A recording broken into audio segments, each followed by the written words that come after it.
Hey everyone, welcome to another episode of Impact Mission Impact. And we are short one person, as you can see, but so this month we are going to be talking about achieving sustainability because that is what being in business is about. I don't care what business you're in, nonprofit, social enterprise, for-profit business with no social cause. Your main objective in your business is to get to sustainability because that's the happy place, right? We never want to get too comfortable, but we want to be comfortable enough that we are sure that we're not going to wake up and our car is not going to be in our driveway, right? Or that the Martians are going to come knocking on the door and tell you, hey, you got to go, right? Because this is not your house anymore. So we don't want those situations to happen. And I think the most dreaded one for most people is going to the grocery store, swiping your card, and it says declined. How embarrassing, but it happens. It is part of life for a lot of people. But we want to take this time to help you to get to the point where that is not the norm anymore, right? So we're going to give you some strategies throughout the month. We come to you every Wednesday at around noon and we'll give you all those strategies, well, some of the strategies that you're going to need to start thinking about becoming sustainable. So my name is Tracy V. Allen. I am the owner of TVA Consulting Group. I am an impact strategist, and I have been in this industry for about 20 years. I am Ty Boone. I'm owner of Ty Boone Enterprises. And like Tracy, 20 years plus. It wasn't about 20 years. It's like 20 years or more Yeah. out here, in these nonprofit streets. I work primarily with nonprofit organizations, helping them to move from startup and struggle to sustainability and success. So, and we're talking about sustainability right now, right? Exactly. And that is part of my little spiel too, getting into sustainability, profitability, and compliance. Yeah. Okay.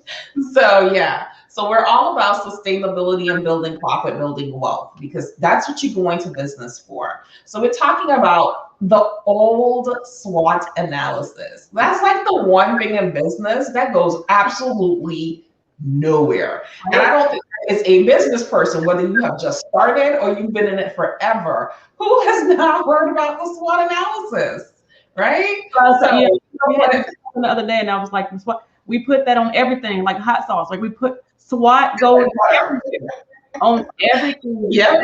That's the basic assessment for everything, right? Yeah. So, what is SWOT, right? So, you want to talk about it? So the acronyms, in case you're new to this thing, strengths, weaknesses, opportunities, and threats. And like I said, you put this on everything. I mean, you can put this on, whether or not you want to pick the baby up from school. Like what? What are my strengths? Do I have a car? Can I go pick him up? What are my weaknesses? Can I drive? That might be the weakness. What opportunity? Maybe I can ask someone to go on the highway. But yeah, because there's some people who are definitely afraid to go on the highway, so that will definitely be a weakness. So you're going to need to leave home maybe an hour earlier, so you have to take all of the local roads so you can avoid the highway. That's me. I really have my kids and my husband. They laugh at me all the time. They're like, "Mom, it takes you like 5 hours to get to any place because I will not. If I can avoid the freeway, I'm not going to take it."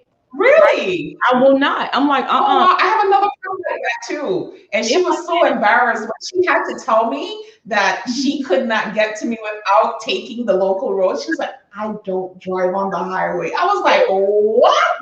I will, but it's like it produces such a high level of anxiety for me. Like I'll do it if I have to. Yeah. But if I don't have to do it, I'm doing local roads and that's it. So I'm like, look, we gotta leave at 8 o'clock. We get there at 11:30. They like, Mom, if we leave, can we just go to freeway, get there in 10 minutes? Let's go. That's me. But for me, go back to program work and nonprofits and things. You want to look at your business, right? And you want to identify what's your mojo. For me, even doing like a SWOT on my own business, and Tracy, we've kind of been on the same path, right? What's the place that makes me happiest in my business, right? What's my mojo lane? what are the things that I can do really, really well that does not cause me this extreme stress, to get it done. That is my, and then where do I want to grow? So you don't want to stay stuck in your personal strengths, but you want to know what are the places that I want to grow to, and how can I put this into to categorize this as a strength, and then I work from there, right? What are the things that I like to do? So for Tracy, I know you started doing work with us at Urban Awareness, right? And one of the things I remember when you came on, I was talking to them, and they were like, "Oh, let's do something with social enterprise," and I'm like, "I can tell you like A and B." Y'all need to call my girl Tracy, right? Because she got all the rest of the alphabet over here. Because I know, even though we do the same things, I know that nonprofits is also a strength of yours. I knew that once we got past B in the enterprise, that I was no longer strong. Right?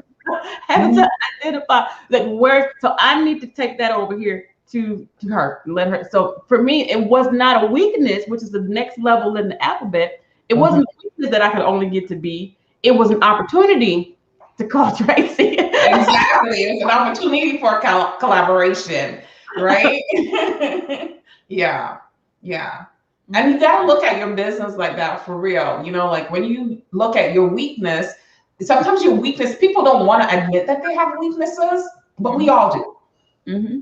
Like someone called me this morning and they wanted to, they had a nonprofit organization that needed to learn how to do QuickBooks. And I'm like, listen, girl, I know a lot about nonprofits. I know nonprofits, but that is not my thing. In any realm is that my thing, right? I said, but I do know people and people who are associated with my team who I can refer you to get that done. That is not my thing. Okay, that would become a threat for me if I tried to do it. Right? Because especially if it's not one of those places that you want to grow to. Right. I'm like, it is not. I have no desire to dabble in that realm. That is not my stuff. No. Yeah. So we got to the what? So we went through the whole thing. Your strengths. What are your strengths in your business, right? And you should work towards your strength, always making sure that you're doing professional development around your strengths, that you're advertising and marketing in your strengths. Don't try to dabble into things that you are not strong in. Yes, people may come to you for certain things that you're not strong in, but that's where the opportunities come in, right? Because then you can forge partnerships with people who that is their strength. Right? And your weaknesses can become opportunities as well, or right, by doing those collaborations. And another thing that can happen with your weaknesses, you may want to make one of your weaknesses your strength, because maybe it is something that you're really passionate about. So that means that you need to get some type of training, some type of professional development, some type of work experience in that area to take it from weakness to strength.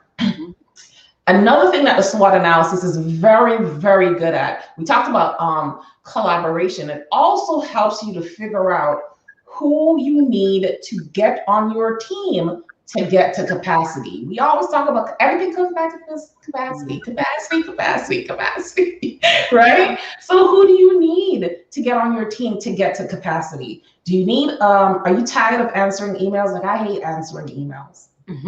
Let's just be clear. I don't like it. It takes up too much time. I tell my whole team, Slack me, don't send me an email, right? I'll quicker answer a Slack because I look at it like a text message versus having to go into my email and don't ask. It's just too much for me. But anyways, so to do that kind of communication and following up, I knew I didn't like doing that stuff. So what did I have to do? I had to hire an assistant to do those things. So that doing a SWOT analysis helps you to see all the little gaps that you have in your business that needs to be filled either through outsourcing, collaboration, or professional development on your part. And we didn't mention threats, and threats are big, right? Yes. And threats, you do things like market analysis and to just kind of identify what is going on around you. What could be those things that's going to prevent you from doing that thing that you're going to do. Right. that thing you're trying to accomplish.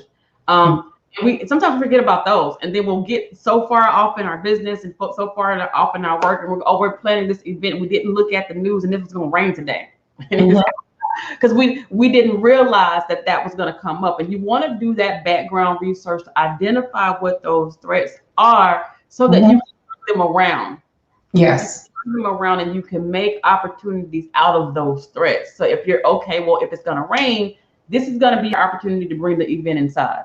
Or if it's going, if I'm doing this in my business and I see that the competition looks this way, and they're already have, there's no such thing as, I think, area saturation, because people always say, well, you can have 20,000 different color, brands of whatever, and somebody's just gonna buy the brand they like. I don't see that as a threat, but it also gives you an opportunity to understand where your authenticity lies, and what you bring, what kind of sauce you can bring to make it look differently to attract the audience that you need to attract. Yeah, finding your unique selling point. Finding the gaps that are not being filled by the people who are currently in that industry. And that's where you want to come in. You don't want to come in and duplicate. You don't want to be a copy. You're not a twin. Twins want to be different, right? So you want to be different, right? Exactly. Because I have twin brothers. Even twins want to be different, and they're identical twins, so they don't even want to be alike. So you don't want to be a twin in your business either. So taking the time to do a SWOT analysis is an imperative part of becoming or achieving sustainability in your business. And like Ty said, you can put the SWOT on everything. It's like ketchup, right? And butter. You can put it on literally everything. We put it and whether or not I need to hire people. I do it when I'm doing workshops. I do it when I'm doing programs and curriculums. I use it when I'm doing, like, everything in my business gets a SWOT. It's like, it should be plastered all over my office, because I use it in every aspect of everything that I do in my business. When I meet with clients, before we get started, it's a SWOT analysis. Like, that's just what it is, right? So if you're not using it, it's an invaluable tool to your business, and you should really start using it. Anything else you want to talk about? That's all I got. That's it. So that's it. That's all, right? So you know how to reach us. Our information is in the description below. If you need to access any more questions, you can drop some your questions and comments in the box below as well, and we will surely answer them. Until next time.